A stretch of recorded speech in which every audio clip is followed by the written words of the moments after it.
Assalamualaikum warahmatullahi wabarakatuh. Perkenalkan, nama saya Muhammad Andika Chandra Setiawan. Saya dari Prodi PGSD dengan NIM D03220009. Perkenalkan, saya Roni Indrawan dari Prodi PGSD dengan NIM D03222016. Yang pertama yaitu perbedaan kata. Mark Twain pernah berkata, perbedaan antara kata yang tepat dan kata yang hampir tepat adalah perbedaan antara kilat dan cahaya. Ungkapan makna Anda maksudkan adalah tentang kosakata. Kosakata bukanlah decoding atau identifikasi kata, melainkan fokusnya adalah pada makna. Memilih kata terbaik untuk mengungkapkan makna penting bagi semua pengguna bahasa. Ketika mendengarkan dan membaca, kita harus memahami makna yang dimaksudkan orang lain. Dan ketika kita berbicara dan menulis, kita harus memilih kata yang tepat, sehingga audiens kita akan memahami pesan kita. Pengertian kata-kata. Kata-kata adalah unit bahasa yang mengandung makna dari 3/4 juta kata dalam bahasa Inggris. Kebanyakan orang hanya menggunakan sekitar 20.000 dan sebagian besar kata yang biasa kita gunakan berasal dari kumpulan sekitar 5.000 hingga 7.000 kata. Klein, 1988.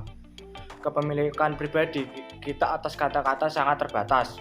Kami memiliki kosakata mendengarkan, berbicara, membaca, dan menulis yang tumpang tindih tetapi terpisah. Kita mungkin misalnya mengenali kata seperti mengaburkan saat mendengarkan atau membaca, tetapi lebih sedikit dari kita yang menggunakan kata tersebut dalam berbicara atau menulis. Kosakata membaca dan mendengarkan kita lebih luas daripada kosakata berbicara dan menulis kita karena berbagai alasan. Pengertian kata-kata dalam kosakata. Kata-kata dalam kosakata pribadi kita mencerminkan berbagai tingkat pengetahuan kata. Klein, 1988. Membagi kosakata pribadi kita yang dia sebut kamus menjadi 3 tingkatan. Yang pertama yaitu kamus kepemilikan kata-kata yang kita ketahui dan gunakan secara kompeten. 2. Kamus tingkat menengah yang dapat diakses bantuan kontekstual. 3. Kamus tingkat rendah terdiri dari kata-kata yang hanya kita ketahui sedikit dan hanya kita gunakan dengan resiko membuat kesalahan. Kami memiliki masing-masing dari 3 level kamus di kepala kami. Dan ketika kami mempelajari kata baru, kata itu biasanya masuk ke kamus level rendah atau menengah. Setelah pengalaman atau instruksi tambahan, itu ditransfer ke kamus kepemilikan. Meskipun jumlah kata dalam 3 kategori kamus bertambah, jumlah kategori tidak.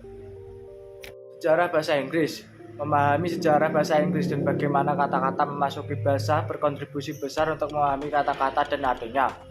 Bahasa Inggris adalah bahasa bersejarah dan fakta ini menjelaskan arti kata dan beberapa ketidakkonsistenan ejaan. Bahasa Inggris memiliki beragam kata untuk satu konsep, dan sejarah bahasa Inggris secara umum dan etimologi kata-kata tersebut secara khusus menjelaskan duplikasi yang nyata. Perhatikan kata-kata berikut yang berhubungan dengan air: akuatik, hidran, aquamarine, air terjun, pembangkit listrik tenaga air, selada air, berair. Akuarium, tahan air, hidrolik, aqualung, dan hidrogen untuk beberapa nama. Kata-kata ini memiliki salah satu dari 3 akar kata yang masing-masing berarti air. Tentu saja air adalah bahasa Inggris, sedangkan aqua adalah bahasa Latin dan hidro adalah bahasa Yunani.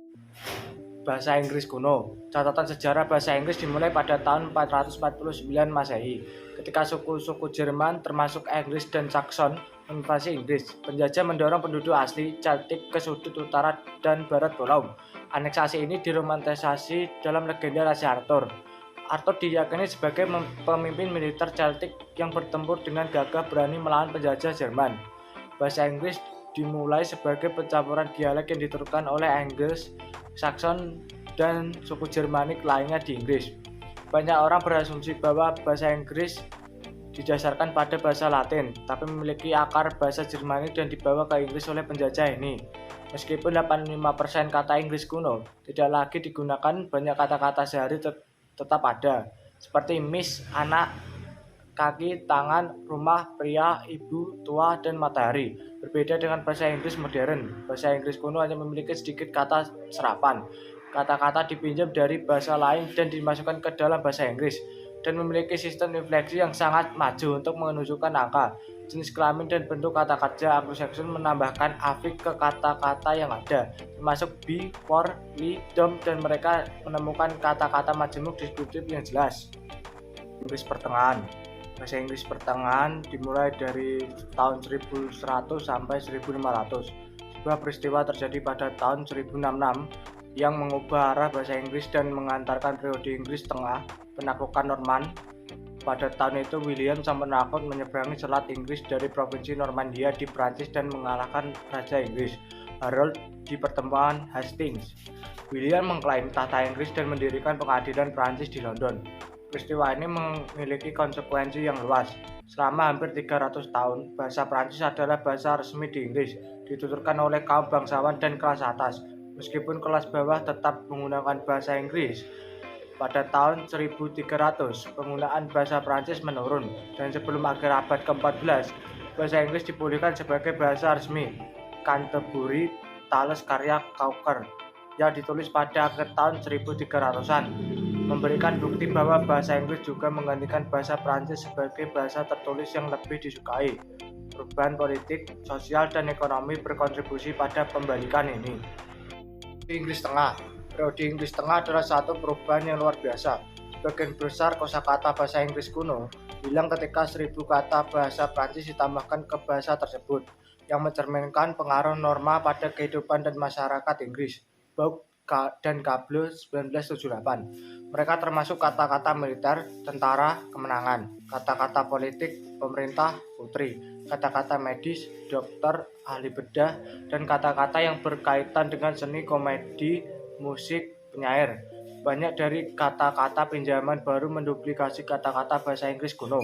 Biasanya satu kata akhirnya hilang jika kedua kata tetap dalam bahasa.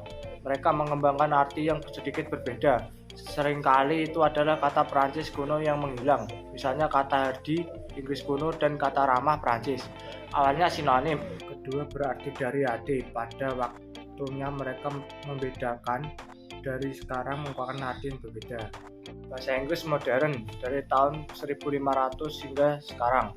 Periode Inggris modern tidak dicirikan oleh invasi atau peristiwa politik penting lainnya, tetapi oleh pengembangan percetakan dan peningkatan luar biasa dalam eksplorasi, kolonisasi, dan perdagangan dengan negara-negara di seluruh dunia. Pengenalan mesin cetak di Inggris oleh William Caxton pada tahun 1476 menandai titik pemisah antara periode Inggris Tengah dan modern. Mesin cetak adalah kekuatan yang kuat dalam standarisasi ejaan bahasa Inggris serta sarana praktis untuk menyediakan buku bagi semakin banyak orang. Sampai penemuan mesin cetak, ejaan bahasa Inggris mengikuti pelafalan, tetapi mesin cetak berfungsi untuk membakukan dan memperbaiki ejaan, dan jeda antara pelafalan dan ejaan untuk mulai melebar. Peningkatan luar biasa dalam eksploitasi, kolonisasi, dan perdagangan dengan banyak bagian dunia yang berbeda menghasilkan peminjaman kata-kata yang luas dari 50 bahasa. Periode bahasa Inggris. Periode bahasa Inggris modern membawa perubahan dalam sintaksis, terutama hilangnya negatif ganda dan komparatif ganda dan juga superlatif. Penghapusan terjadi dengan lambat. Misalnya, Shakespeare masih menulis. Potongan yang paling tidak baik dari semuanya juga praktik penggunaan ER atau EST untuk membentuk perbandingan dan superlatif dalam kata-kata yang lebih pendek, dan more atau most dengan kata-kata yang lebih panjang tidak dibakukan hingga setelah masa Shakespeare. Tentang sejarah kata, sumber informasi terbaik tentang sejarah kata adalah Kamus Lengkap, yang memberikan informasi etimologis dasar tentang kata, bahasa yang dipinjam dari kata tersebut, bentuk kata dalam bahasa tersebut, atau representasi kata dalam alfabet kita, dan arti asli kata tersebut. Etimologi dilampirkan dalam tanda kurung siku dan dapat muncul di awal atau akhir entry. Mereka ditulis dalam bentuk singkatan untuk menghemat ruang, dan mereka menggunakan singkatan nama bahasa seperti AR. Kata dan artinya. Kosakata siswa tumbuh sekitar 3.000 kata per tahunnya. Melalui unit literatur dan siklus tema, Siswa bereksperimen dengan kata dan juga konsep, dan pengetahuan mereka tentang kata dan juga makna tumbuh. Anak-anak kecil menganggap bahwa setiap kata hanya memiliki satu arti saja, dan kata-kata yang bunyinya sama, seperti anak laki-laki dan matahari, membingungkan mereka. Melalui pengalaman yang berkelanjutan dengan bahasa, siswa menjadi lebih canggih tentang kata-kata dan makna literal dan kiasannya. Selama kelas dasar, siswa belajar tentang kata dan juga bagian kata. Kata yang artinya sama dan kebalikan dari kata lain. Kata yang terdengar sama, kata dengan banyak arti, bahasa kiasan idiom, dan bagaimana kata dipinjam dari bahasa sekitar. Dunia, mereka juga belajar tentang bagaimana kata-kata diciptakan dan bersenang-senang bermain dengan kata-kata. Topik Pins 1994. Kata dan imbuhan. Kata dasar adalah morfem. Bagian dasar dari kata yang ditambahkan afiks. Banyak kata dikembangkan dari satu akar kata. Misalnya, kata lain portare atau membawa adalah sumber dari setidaknya 9 kata bahasa Inggris modern.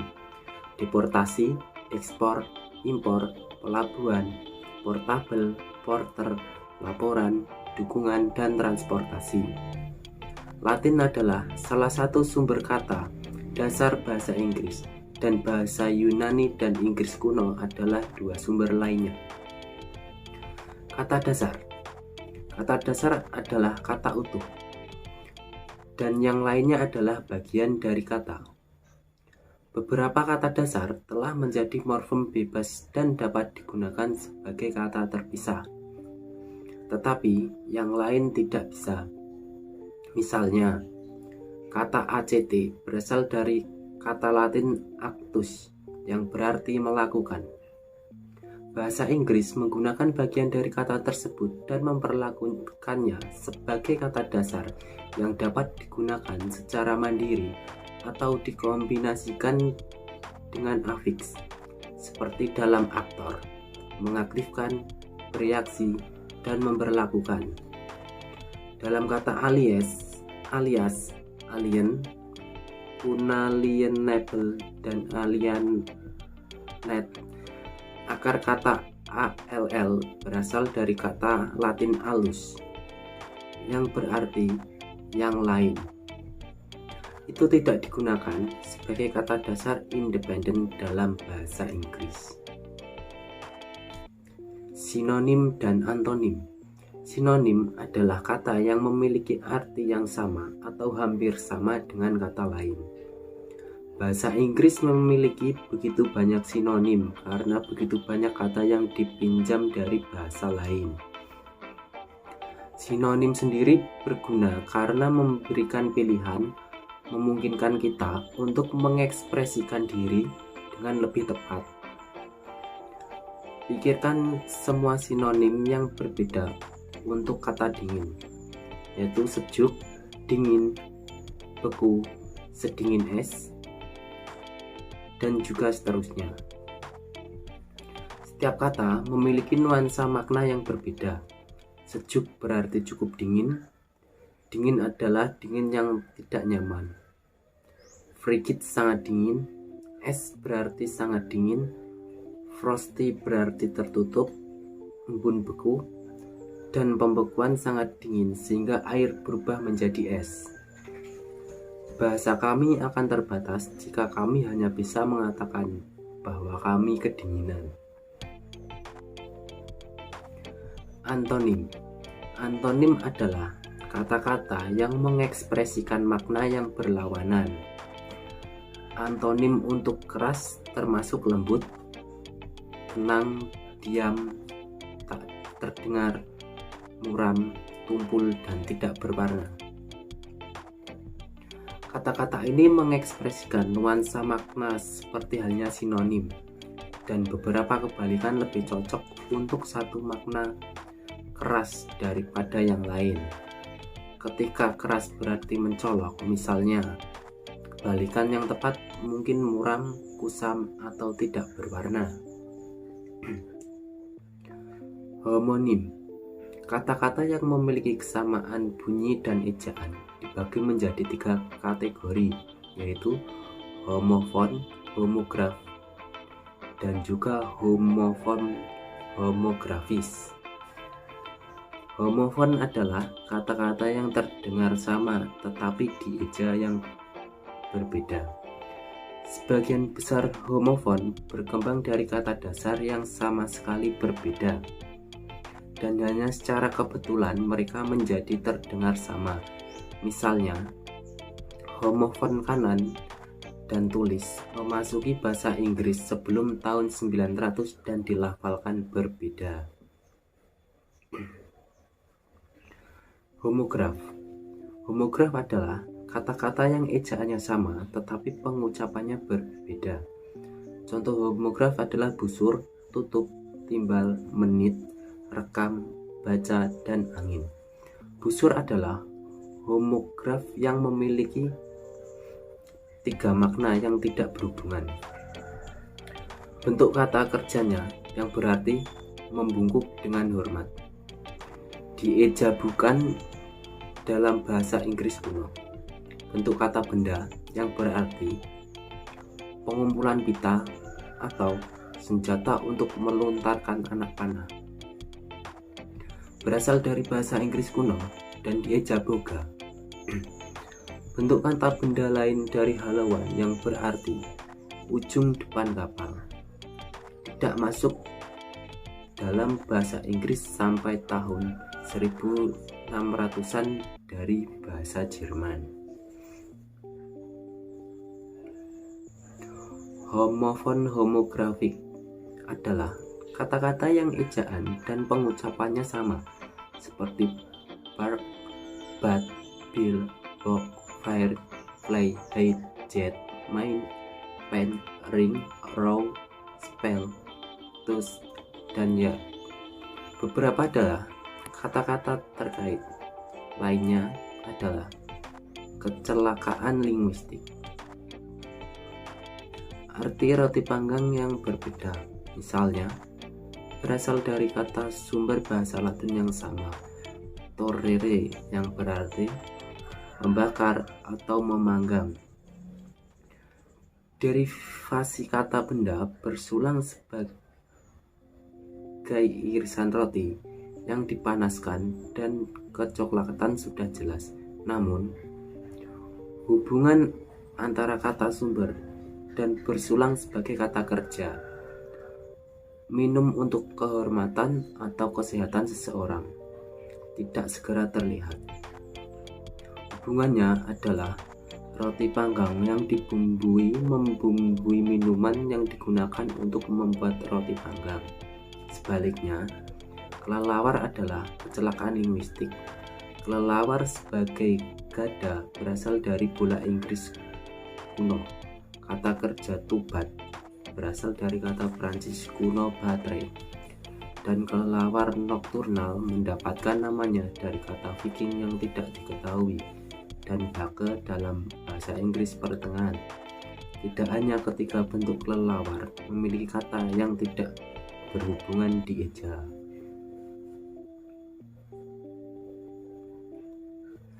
Banyak makna. Banyak kata memiliki lebih dari satu arti. Kata kulit kayu, misalnya, dapat merujuk pada timbunan salju atau awan, kemiringan tanah di samping danau atau sungai, kemiringan jalan pada belokan, kemiringan lateral pesawat terbang pada belokan, hingga menutupi api dengan abu untuk pembakaran lambat. Pendirian bisnis yang menerima dan meminjamkan uang pada tempat menyimpan uang, persediaan untuk digunakan dalam keadaan darurat atau mis bank darah, tempat penyimpanan atau mis bank memori komputer. Untuk mengandalkan hal-hal serupa diatur dalam satu baris atau mis bank lift, atau untuk mengatur hal-hal dalam satu baris. Idiom. Idiom adalah kelompok kata seperti tumpah kacang yang memiliki arti khusus. Idiom dapat membingungkan siswa karena harus ditafsirkan secara kiasan daripada secara harfiah. Menumpahkan kacang adalah ungkapan lama yang berasal dari bahasa Yunani kuno. Jokes pada tahun 1980 menjelaskan bahwa pada saat itu banyak pria Yunani yang menjadi anggota klub rahasia, dan ketika seseorang ingin bergabung dengan klub tersebut, para anggota mengambil suara untuk memutuskan apakah akan menerimanya atau tidak. Kata-kata pinjaman. Cara paling umum untuk memperluas kosakata adalah dengan meminjam kata dari bahasa lain. Praktik ini yang berasal dari zaman Inggris kuno berlanjut hingga saat ini. Mungkin sebanyak 75% dari kata-kata kita telah dipinjam dari bahasa lain dan dimasukkan ke dalam bahasa Inggris. Peminjaman kata telah terjadi selama setiap periode perkembangan bahasa. Dimulai ketika bangsa Angles dan Saxon meminjam lebih dari 400 kata dari bangsa Romawi. Selama abad ke-8 dan ke-9, bangsa Viking menyumbangkan sekitar 900 kata. Sumber kata baru lainnya. Kata-kata baru terus muncul dalam bahasa Inggris. Banyak di antaranya diciptakan untuk menggambarkan penemuan baru dan proyek ilmiah. Beberapa kata terbaru berasal dari ilmu komputer dan program luar angkasa. Mereka dibuat dalam berbagai cara, termasuk compounding, coining, dan juga clipping. Mungkin sekian presentasi dari kelompok kami. Apabila ada kesalahan kata ataupun ucapan, kami mohon maaf yang sebesar-besarnya. Assalamualaikum warahmatullahi wabarakatuh.